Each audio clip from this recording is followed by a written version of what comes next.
అంటున్నాగా నీకు పుట్టిన బిడ్డలకు కూడా ఈ లోకంలో గొప్పవారు కావాలని కోరుకుంటున్నావు.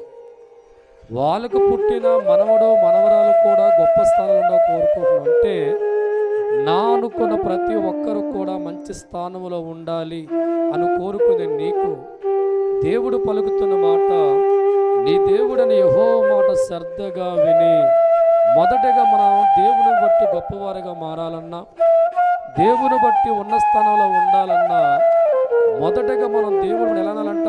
శ్రద్ధగా వినాలా. దేవుడి స్తోత్రం, హల్లెలూయా.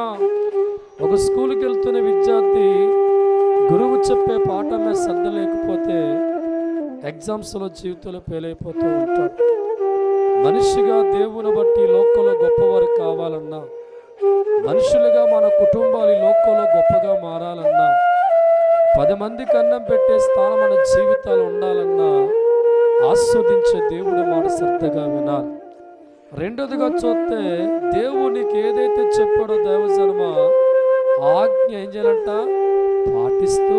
మూడోది నడుచుకున్నవాడిగా మారాలి. తప్పకూడదు. ఒక్కసారి హల్లెలూయా. చాలా మంది జీవితాల్లో దేవుడు మన శ్రద్ధగా వినే మనసు వారికి ఉండదని లోకంలో ఉన్న మనుషులు చెప్పే ప్రతి మాట శ్రద్ధ పెడుతూ ఉంటారు. కానీ బ్రతుకును ఆస్వాదించే దేవుడు మాట మనతో మాట్లాడుతున్నాడు.